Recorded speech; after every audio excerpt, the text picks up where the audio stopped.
Hi, this is Alex from phpacademy.org, back with another tutorial for the New Boston.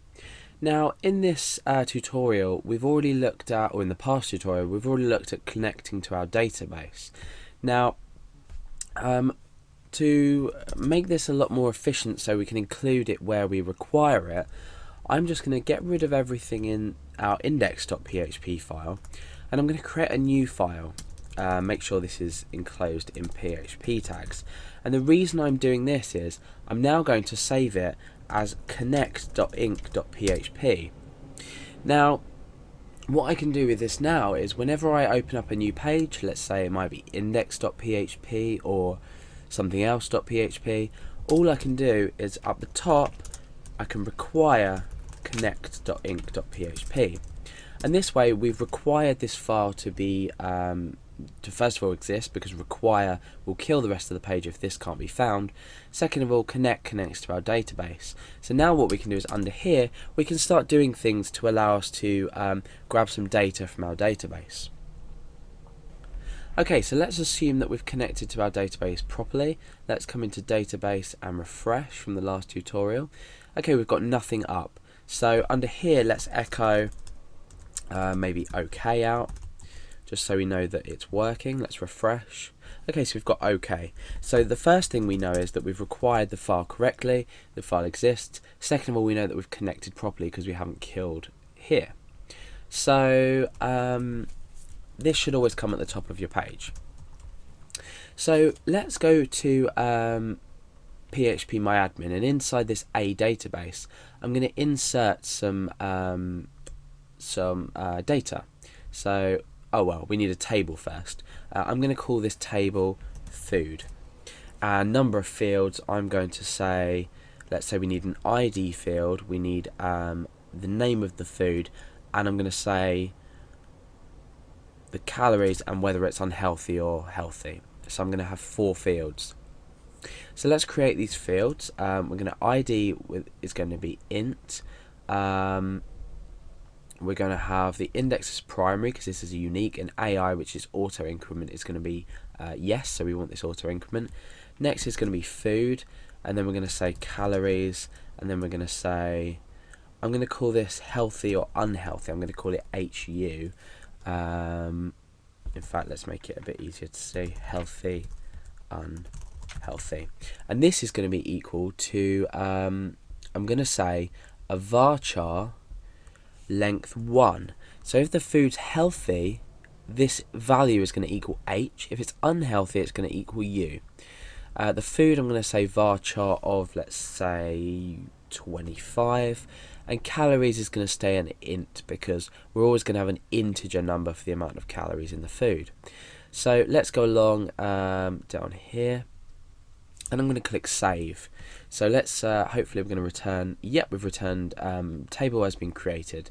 So let's browse. We can't browse the data, but we can see the structure. We've got ID as a primary key in int, food of a varchar 25, calories in healthy, unhealthy varchar 1. So we're storing either an H or a U for this. Okay, so let's go and insert a row of data.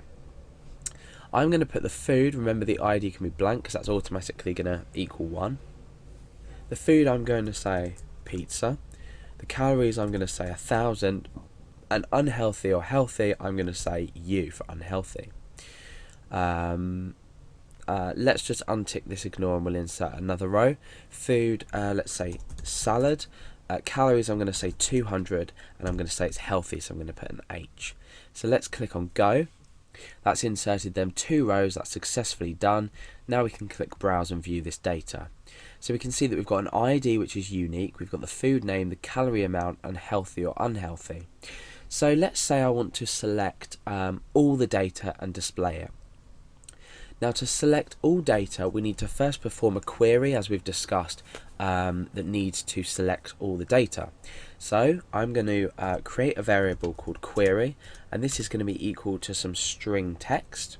So I'm going to be using double quotation marks because remember we're using singles inside the query. So this query is going to be select. Now we need to mention the field names. So select, I'm going to say food and calories. So food, calories, separated by a comma, from, oh, with a space, so from, and this table is called food, so we need to mention that. Where, in fact, we can encase these in here as well. So we're selecting the field food and calories, which is what we're going to display. If we needed to display, for example, the ID as well, we'd choose ID, but we don't. We just want to keep that hidden for now.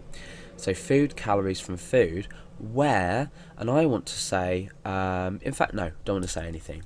That's it. We can specify an order by, so we can say order by ID, for example. That's absolutely fine. So order by ID.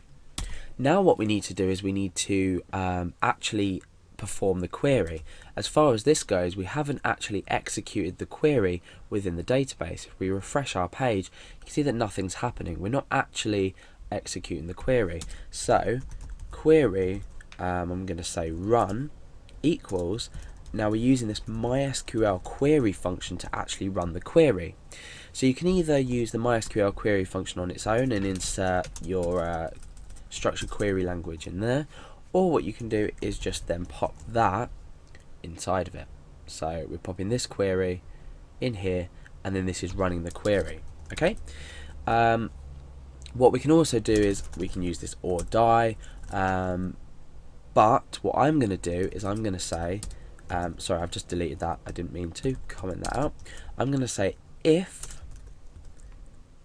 query run equals MySQL query, then run this block. The reason I'm doing this is because if the query is successful, this will evaluate to true, and then we can continue with our code.